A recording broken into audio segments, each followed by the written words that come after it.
Dad gave the entire farm to my sister, left me a shed and an old barrel. What I found inside made them sue me. You know that feeling when you think you've got life figured out, and then it decides to pull the rug out from under you? Yeah, well, that's my story. Name's Lucas Ridley, and about a year ago, I learned that family can be your biggest blessing or your worst nightmare. Sometimes both on the same day. I remember that day in late fall, a year ago now. It sits in my memory like a cold, frosty morning after a warm autumn.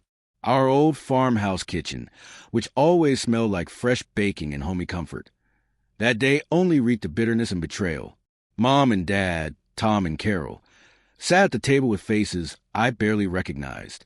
Tense, foreign, like they were signing my death warrant instead of some papers. Across from them sat Ashley, my golden child sister, glowing with satisfaction.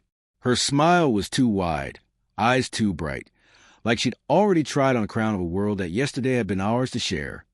They transferred the main part of the farm to Ashley. Every acre, every barn, every brick of our shared past. The house where I'd grown up, the fields I'd worked since I was old enough to hold a pitchfork. Gone. Just like that. Ashley needs a base for her business, Lucas. Dad mumbled, avoiding my eyes like I was some kind of infectious disease. She's so driven, you know? Mom chimed in with that fake sweet voice she used when she was about to stick the knife in deeper. We can't not support her. She's our pride and joy. And me? I got 0.8 acres of land at the edge of the farm where our old, half-collapsed barn stood like a monument to neglect. We're leaving you this, Mom said, waving her hand dismissively. You always love working with your hands. Achieve everything yourself, Lucas. It'll teach you about real life. Real life? I'd been working this farm my entire existence. This was a slap in the face wrapped up in parental wisdom. I felt like the last corn stalk forgotten in the field after harvest. Unwanted, unnecessary, like that old farm fence that nobody needs but somehow still stands. The sharp smell of stale coffee Mom had brewed mixed with the bitter taste of disappointment and the musty scent of old wood. Papers rustle on the table like funeral wreaths. Muffled, apologetic voices from my parents. Ashley's bell-like, overly optimistic chatter. I felt the cold kitchen table under my elbows, like everything inside me had frozen too. My fists clenched tight under the table, trembling with barely contained rage. Sometimes, for the world to give you something, it first has to take away everything you have. Harsh lesson, but true. The next morning, a U-Haul loaded with their belongings sat in the driveway. It wasn't just a truck. It was a moving metaphor for my life, heading in an unknown direction. They hugged Ashley long and warm, with words about pride and future. They threw me a passing glance and a dry take care. I stood there like a monument to loneliness, watching them disappear toward their new, happy condo in Sarasota. I felt a piece of my soul tear away and drive off with them. The dull rumble of the diesel U-Haul engine faded away, like it was carrying all my hopes and the remnants of family warmth with it. November wind whistled mockingly. Cold slap of autumn wind across my face brought not just moisture, but absolute emptiness. Frozen fingers clenched into fists. The smell of exhaust mixed with autumn leaves brought sadness, but already with a taste of something new, unknown. It was like the world told me, "You're on your own now, kid. Sink or swim." And you know what? Sometimes that's the best lesson. When you're thrown into deep water, you learn to swim better than ever before. But let me rewind a few months, back when things still made sense. Remember that spring day, several months before the world flipped upside down? Sun was already warming up, air filled with the scent of fresh-cut grass. I was helping Harold, my old neighbor, fix the leaky roof on his barn.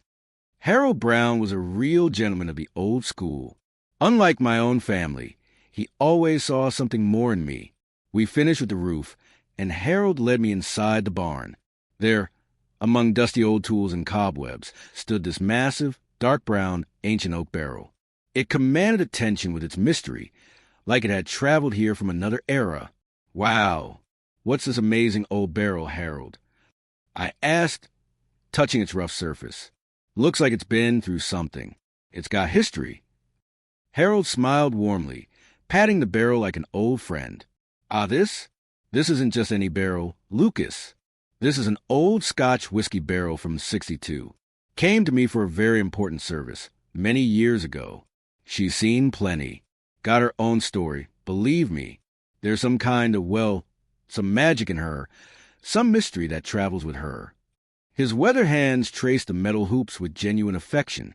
I'm getting old, Lucas, and I don't need her anymore.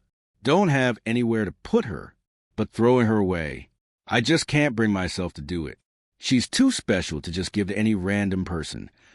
I see you're interested, and you helped me today like nobody else has. You're a good kid. Really special?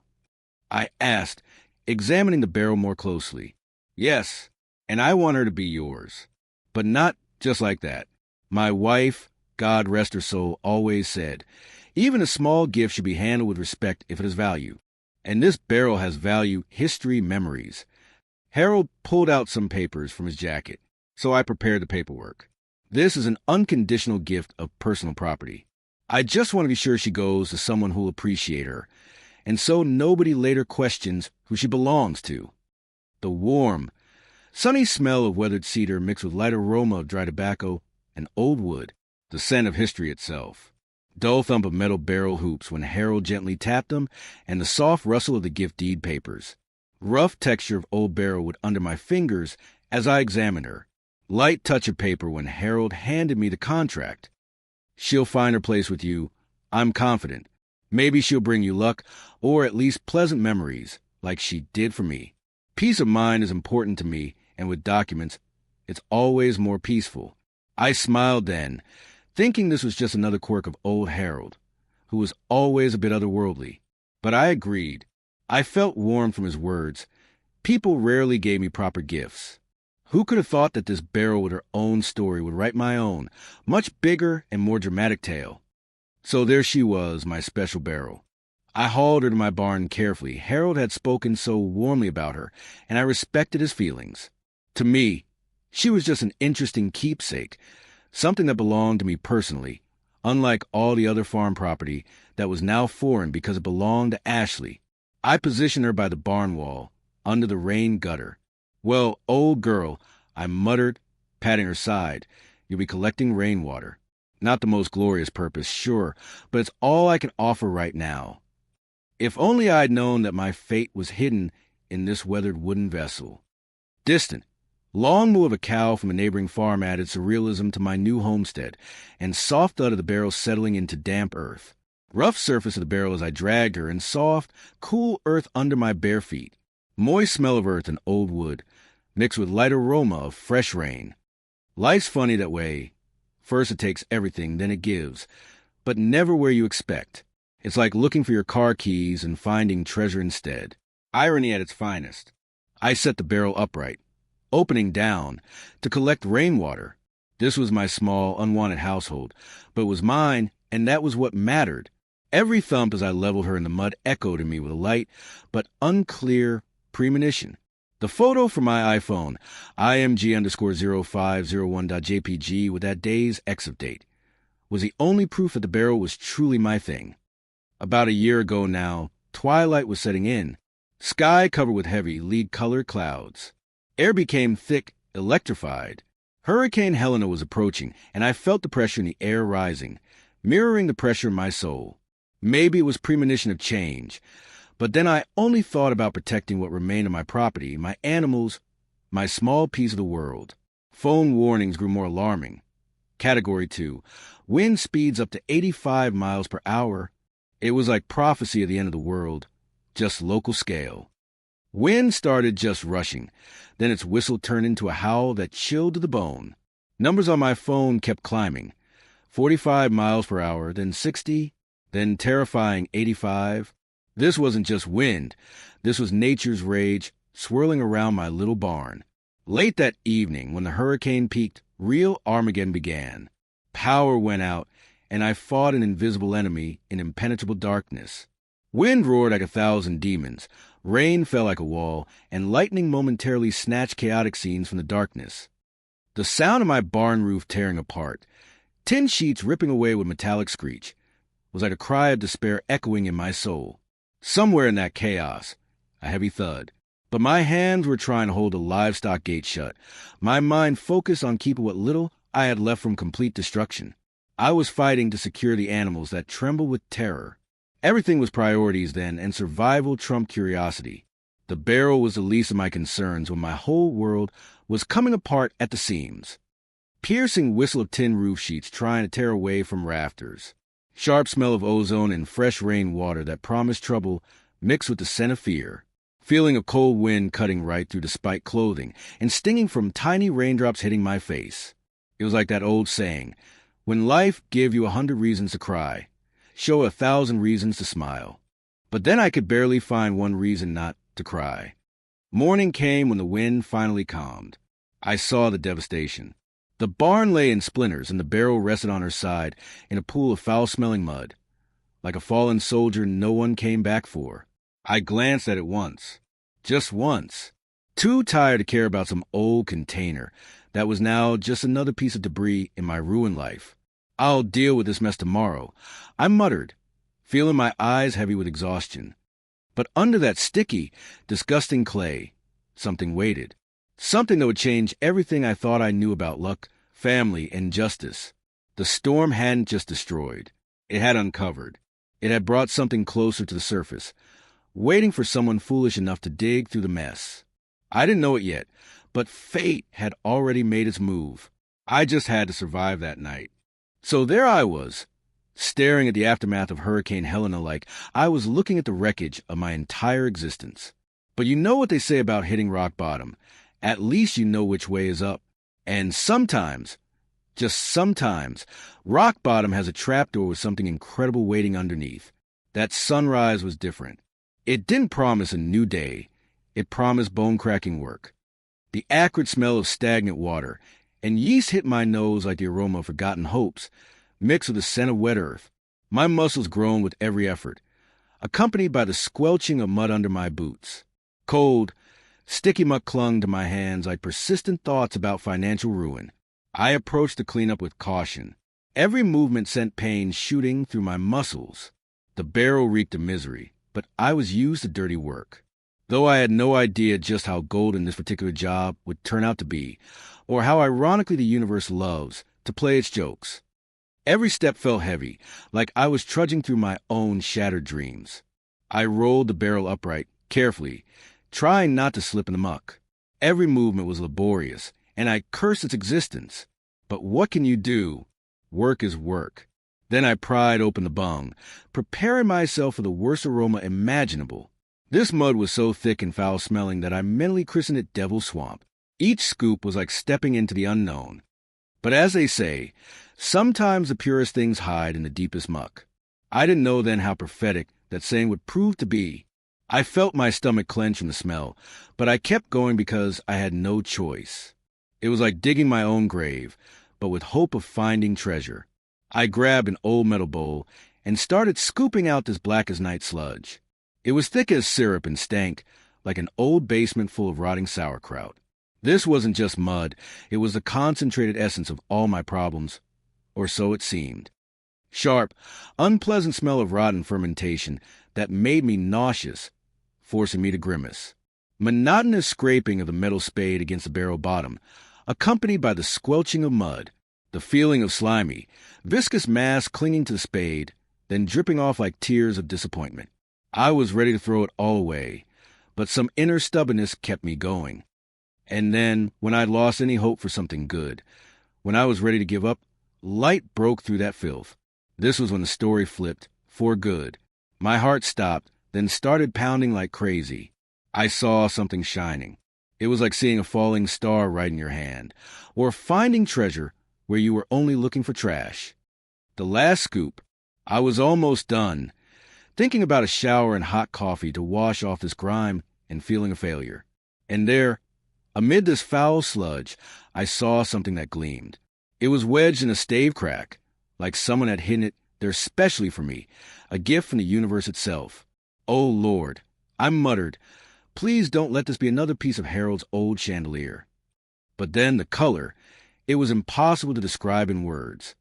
It was dark blue ink that flashed electric sapphire, like a tiny galaxy in my palm, or a miniature piece of ocean in the very heart of the farm. My brain tried to process what I was seeing. This couldn't be just glass. It was too perfect. This was real lightning from a clear sky that struck me to my core. I felt my hands trembling. Cold, smooth, hard stone contrasted with the filth, and my own adrenaline replaced any other scent. This was something incredible, something that screamed, "Your life just changed, Lucas." There's always room for miracles in life. You just need to pay attention, even when you're neck-deep in muck. It was like the universe finally picked my number. A couple days later, I walked into the local jewelry shop, trying to look nonchalant even though my heart was pounding like a madman. The old jeweler with a loop over his eye examined the stone carefully. His face was impenetrable, like a stone statue that nothing could surprise. The feeling was like I'd stepped into a movie where the main character suddenly discovers treasure. Small, shabby little shop, but inside, a person who saw not just some farm kid, but a potential millionaire. Then he said, "This stone, it could touch $2 to $3 million." My breath caught. I could barely stand. He handed me a printout reading quick scan before GIA. This wasn't a dream. This was reality that turned everything upside down. The smell of polished wood and light metallic taste in the air from precious metals in the shop, which suddenly started smelling like success. The jeweler's whisper that sounded like thunder to me, and my own racing pulse in my ears. Cool paper to print out of my trembling hand that felt heavier than gold, and a feeling of lightness like I could fly. I left the shop feeling like I had just won the Super Bowl, an Oscar, and Nobel Prize all at once, and then discovered that was just the beginning. It was incredible. When the jeweler said that number, my knees buckled. This was more than I could imagine. It wasn't just luck. This was destiny dealing cards. "Oh, hello, $1 million. I thought, long time no see." I realized then that life loves to surprise you when you least expect it, and that the biggest treasures are often found where you least look for them, in the muck, not on golden shelves. I hadn't even recovered from the shock when family showed up at my barn doorstep. Ashley, my golden sister, came not with congratulations but with threats. This was expected but still painful. Life is a game where not only fate makes bets, but people too. And some of them are willing to do anything to take what they think belongs to them. I thought then, the vultures have arrived at the scent of success, and I hadn't even had time to enjoy it. It was like that old saying, "Don't count your chickens before they hatch." But my chickens had just hatched and were already being hunted. A couple days later, when I was still trying to grasp the scale of my discovery, a black sedan pulled into my plot. Ashley got out, and next to her, a neat banker's lawyer with the look of a viper. She held a paper reading "Property Seizure Notice" and talked about sheriffs. "Lucas, the barn where your precious barrel sits now belongs to me," Ashley said through gritted teeth, her face like stone. She waved some bank document, claiming she bought the debt on my section, and it has obligations. "The bank believes everything on this land, including your personal barrel and its contents, should be used to pay them off. This is bank property. Hand it over and you won't have problems." This was her sisterly look, full of greed masked as concern. Her words were like knives in the back, then twisted for good measure. Thin, unpleasant voice of Ashley that I knew so well, and the creak of bank car tires on gravel. A deep, animal shiver ran through me as I looked at their cold faces, like they were made of ice. Smell of Ashley's expensive perfume mixing with the scent of damp earth, creating a surreal, unpleasant mixture that made me nauseous. I understood this was just the beginning of the fight, and I was ready for it. I hadn't survived a hurricane for nothing. Now I was hardened. I was ready. Maybe they thought I was a fool, but I was prepared for this. My ace in the hole, a laminated gift deed that confirmed my rights. This was the moment I felt power within myself. I wouldn't let them take what belonged to me. You underestimated me, ladies and gentlemen. I thought. That's a big mistake. I may not have an MBA, but I know how to read documents, especially when it's about my property. I pulled out my laminated gift deed, a document I kept completely safe, along with a photo of me and Harold, happy and unsuspecting. I handed it to them. The lawyer grimaced like he'd tasted a lemon, and Ashley went white as chalk. This is personal property, gifted me long before any of your claims, I said, feeling a real fighter awakening in me. The bank gave me 14 days to surrender the barrel and its contents, threatening court action. They thought I'd give up. They underestimated someone who'd survived a hurricane and found a diamond in the muck. When life gives you lemons, I thought, show them you know how to make lemonade, then sell at a profit. And don't forget the ice to cool their enthusiasm. I immediately called the pro bono hotline, feeling I'd need help. I was alone against a bank and possibly even the government. And just as I hung up, my phone chimed again, an email from NOAA. Possible Antarctic material detained. Antarctica? Now the government was getting involved too? This was becoming absurd, like I'd stumbled into some spy thriller. Something like a Bond movie, only with a barrel instead of spy gadgets. But I felt this wasn't just a stone. This was my destiny, and I was ready to fight for it, even if I had to fight the whole world. The irony wasn't lost on me. Here I was, a guy who had the dirt of foreclosure still on his boots, holding something worth millions, and suddenly everyone wanted a piece. It's funny how money changes people's perspective on what's yours and what's theirs. My phone buzzed with legal notifications, emails from banks, calls from people I'd never heard of claiming they had interest in my property. It was like watching vultures circle a fresh carcass, except I was very much alive and kicking. But you know what? Sometimes when the whole world comes at you, that's when you discover what you're really made of. I'd spent my whole life being told I wasn't enough, wasn't smart enough, wasn't driven enough. Now I had something that proved them all wrong. That little stone, no bigger than my thumbnail, was worth more than everything they'd ever owned combined. And it was mine. Legally, rightfully, undeniably mine. The government thing threw me for a loop, though. Antarctica? How does a stone end up traveling from the bottom of the world to a whiskey barrel in rural South Carolina? The more I thought about it, the more questions piled up like snow in a blizzard. But questions were for later. Right now, I had lawyers to call, document to file, and a family to prove wrong. Sometimes the best revenge is massive success. And sometimes, just sometimes, the universe delivers that success right when you need it most, buried in the worst mess you can imagine. I looked at that stone one more time, rolling between my fingers like a worry bead. Except instead of worrying, I was planning. Planning how to fight. Planning how to win. Because this wasn't just about money anymore. This was about respect. About proving that the farm kid they wrote off could play in the big leagues. Even if it meant going to war with the whole world. After all, as someone wise once said, the biggest battles we win aren't with weapons, but with the strength of our spirit. And maybe just a little help from lawyers who know how to read the fine print. So there I was, sitting in my busted barn, a diamond worth millions and half the world, trying, take it from me. You know that feeling when you're holding a winning lottery ticket, but everyone around you is claiming they bought it? Yeah, that was my Tuesday. The next few weeks felt like riding a roller coaster designed by someone with serious anger management issues. But then something beautiful happened. Amy Larson walked into my life like a guardian angel with a law degree and an attitude that could cut glass. She was my knight in shining armor, except instead of a horse, she had a briefcase, and instead of a sword, she wielded the Constitution. Young, fierce, with eyes that said we're going to win this thing. When she shook my hand, I felt like maybe, just maybe, I wasn't completely screwed after all. The bank, seeing I wasn't rolling over like a good little farm boy, decided to bring out the big guns. They filed suit against me, Midland Agri-Credit v. Ridley, Greenville County. Sounded official enough to scare the daylights out of most folks. Their argument was slick as a greased pig. Since Ashley now owned the farm and had certain obligations, everything on that land, even stuff gifted to me, could be subject to their claims. Basically, they were saying my diamond was collateral damage in their financial war. But wait, there's more.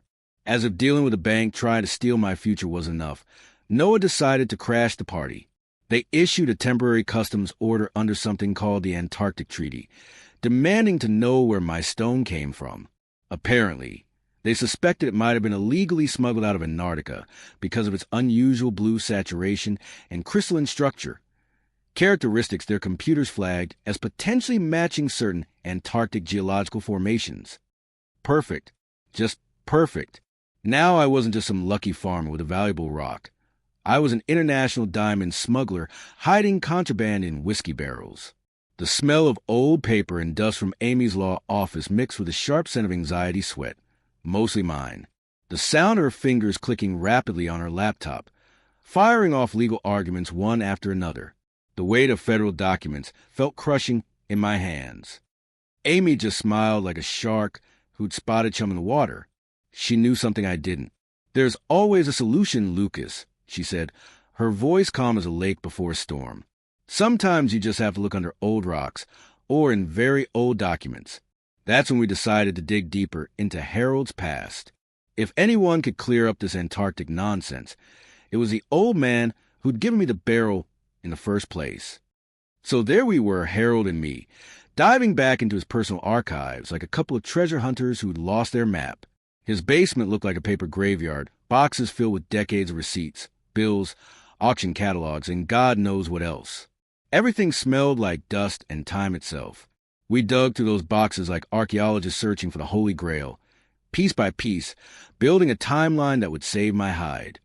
And then we found it, the key that would unlock everything, the proof we desperately needed. An auction catalog from Waikato Distillery, dated 1972. Right there in black and white was my barrel serial number, SC 62-447. This wasn't just any piece of paper. This was documented proof that my barrel had a legitimate history, a paper trail that stretched back decades.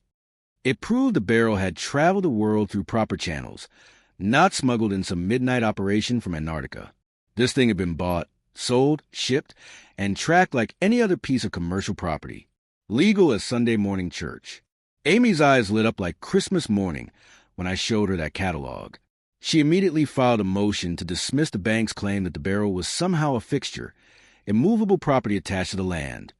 She attached the auction catalog and a shipping receipt from Ridley Hall's service, showing I had transported it to my barn. Every piece of paper was ammunition in this bureaucratic war. As someone smart once said, in a paper war, the most important weapon is paper. And a little luck in finding the right paper at the right moment. The bank's lawyers started looking nervous.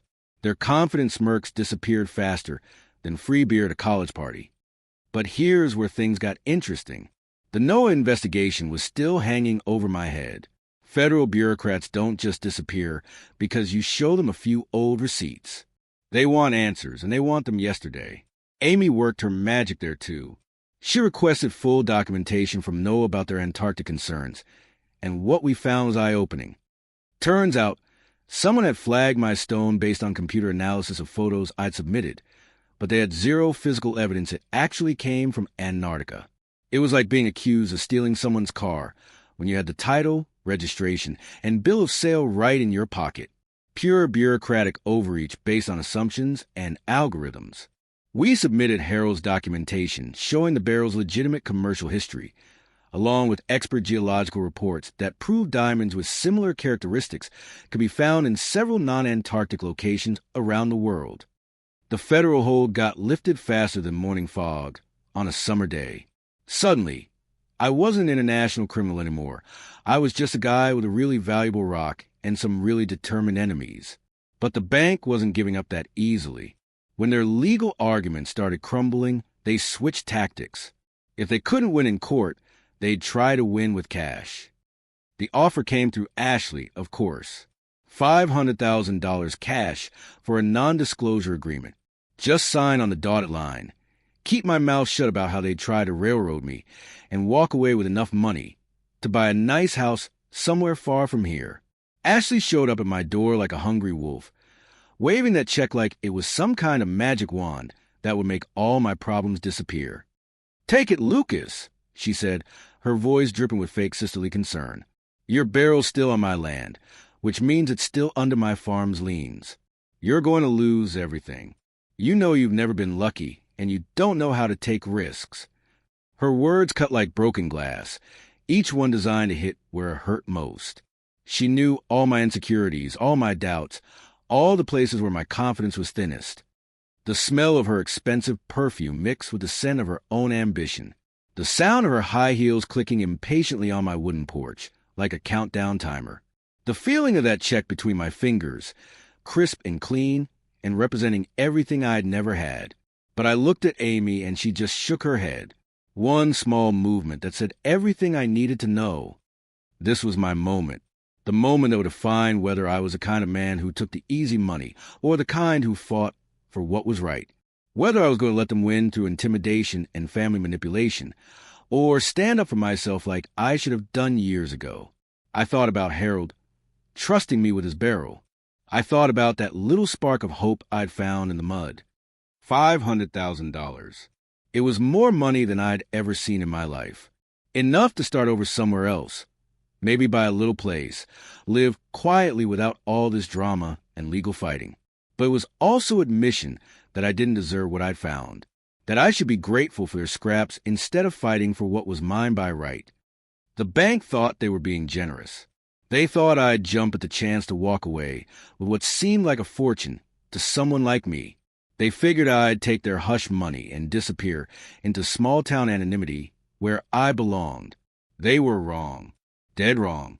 Because somewhere between finding that diamond in the muck and watching these predators hunt my good fortune, I discovered something about myself. I wasn't the same scared kid who watched his family give everything to Ashley. I wasn't the same defeated man who'd cleaned up after the hurricane wondering if life would ever get better. I was someone who'd been tested by storms and came out stronger. Someone who'd found treasure in the last place anyone would look. Someone who deserved to fight for his future instead of settling for someone else's idea of what he was worth. Amy stood beside me, solid and unwavering. Harold's documents sat in neat piles on my kitchen table, like evidence of justice waiting to be served. The diamond rested in my pocket, a small weight that carried the promise of everything I'd ever wanted.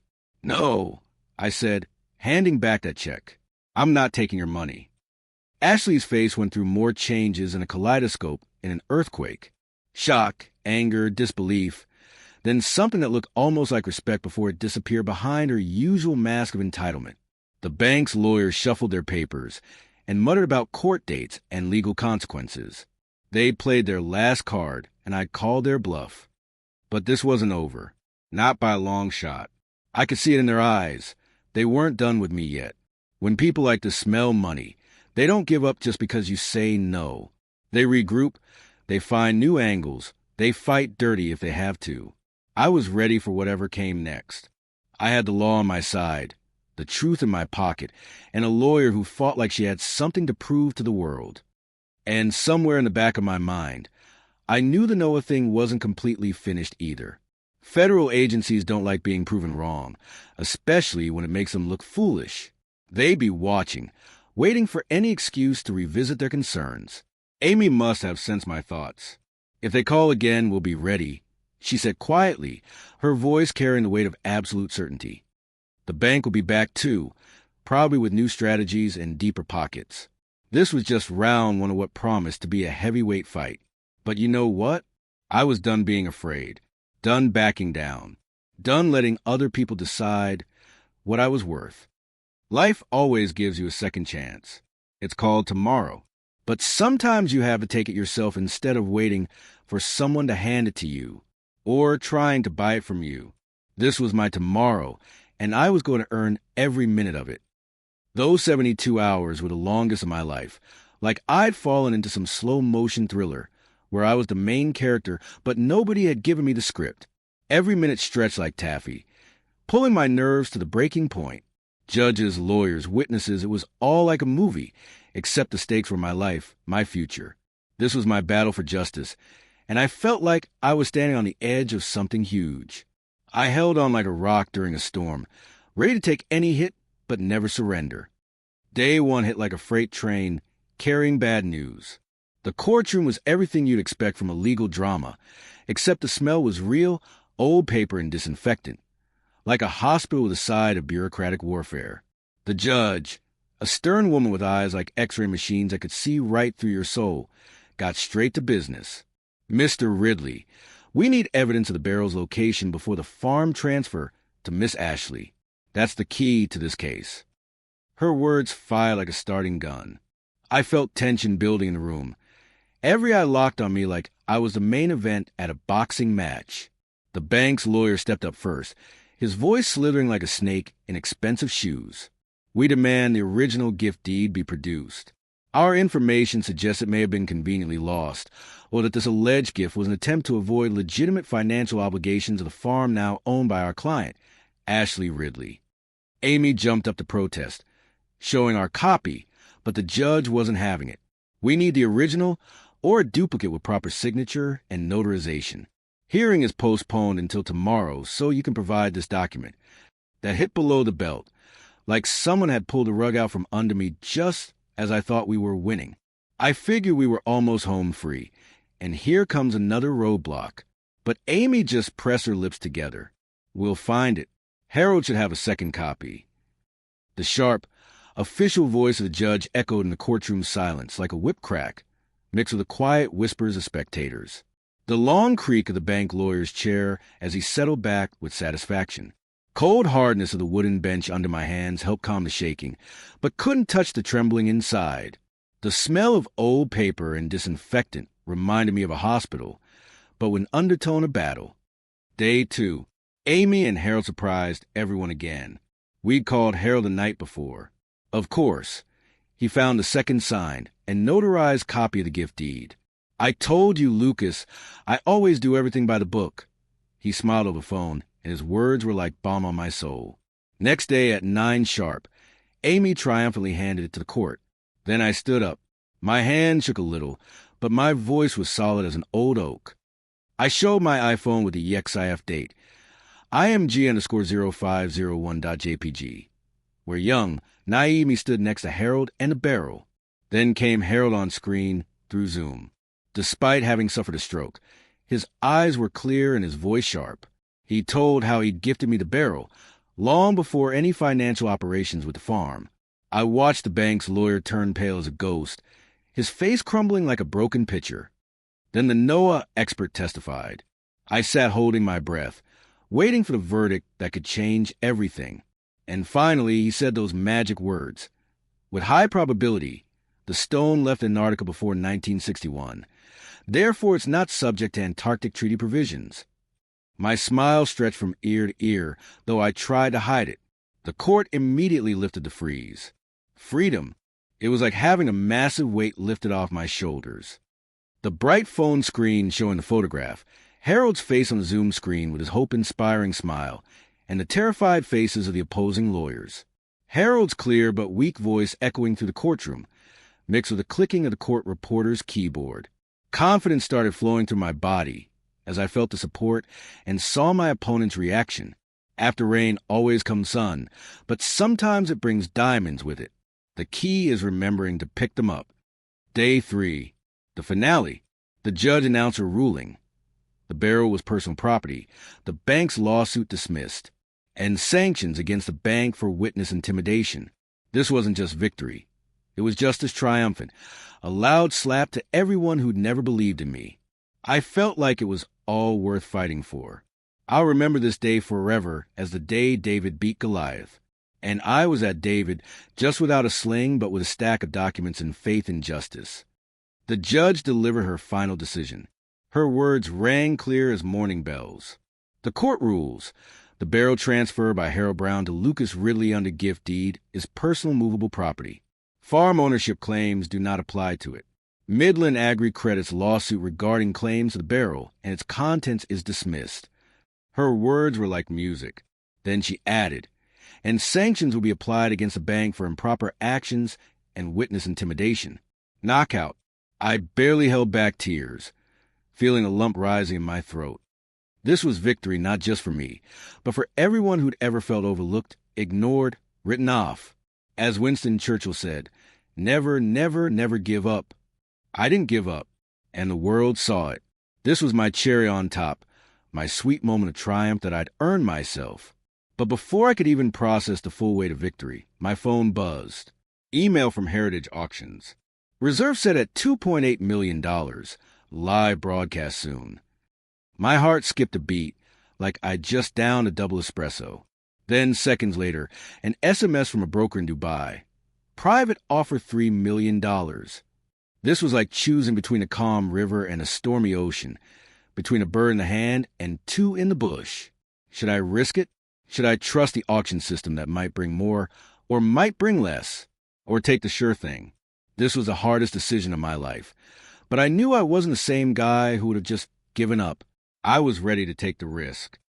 Because as they say, nothing ventured, nothing gained, or you don't buy back your farm and then build an empire on it. Auction day arrived like Christmas morning wrapped in anxiety. I sat in front of my computer screen, watching my future get decided in real time. Every bid was a hammer blow to my nerves. I felt a mix of euphoria and terror, like playing poker with my entire life as stakes. But when that hammer fell for the last time, I knew I'd done it. I'd won and the world was applauding. Finally, auction day came. I watched the live stream. My heart pounded like crazy, echoing in my temples. 2.8 million, 2.93 million, and there, at $3.1 million, the hammer struck. Sold, shouted the auctioneer. Lot number 77. That was me.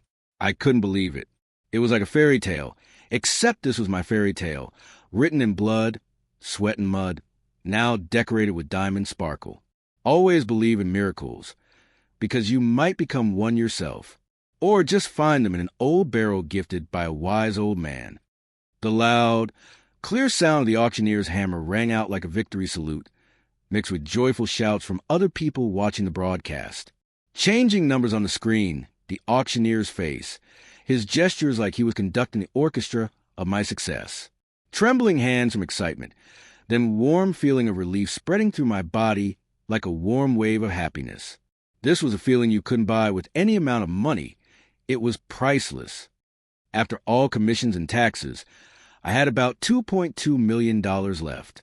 Less than 3.1, sure, but still money that changed my life forever. For the first time, I felt real financial freedom, not the illusion the bank or my parents had offered. This wasn't just about money. This was payback for all the humiliation, all the insults. Every time someone told me I was good for nothing, it was like telling the world, "You thought I was broken?" I just put myself back together piece by piece to become stronger than ever. A few months later, I came home, to the same land they'd essentially kicked me off of, but not with my head hanging in shame, with pride. Now I was the owner. It felt like a second birth, new breath for me and for this land. I bought back 40 acres of my native soil, including our old farmhouse, for $620,000. This was the moment I felt the circle close. I'd come home, but on my own terms. You can take the man off the farm, but you can never take the farm out of the man. I remember that old saying, and it was true. The smell of home soil, old trees, all of it was mine again, and now I could give this land new life, just like it had given me new life. The familiar smell of earth mixed with notes of old wood from the house, reminding me of childhood, but now with undertones of hope. Familiar landscapes that took on new meaning, like I was seeing them for the first time, and they were smiling back at me. The feeling of my own land under my feet, solid and reliable, like my new life. I'd always dreamed of something of my own, something meaningful. Blue Drop Spirits wasn't just a business.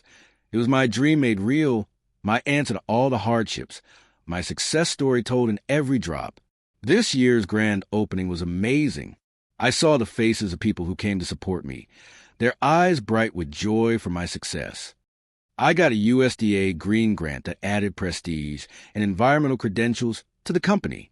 It felt like the world finally saw who I really was and accepted me. This wasn't just a tasting. It was a celebration of rebirth, where every toast was for new beginnings, second chances, the real American dream. If life gives you a barrel of mud, find the diamond in it and create something beautiful. That's my new motto. And I'm sure this is just the beginning of my story, because the best stories are yet to come. Sweet aroma of grain and light smell of new equipment promising success, mixed with a fragrance of joy and hope. Happy buzz of voices, laughter, lively music filling the air with happiness, and a clink of glasses. Feeling warm from handshakes, strong hugs from friends who genuinely celebrated for me, and light tingling from bubbles in the new drinks. Then my parents came back and apologized. It was hard. Their faces were full of shame, but I saw sincerity in their eyes. I understood it hadn't been easy for them either.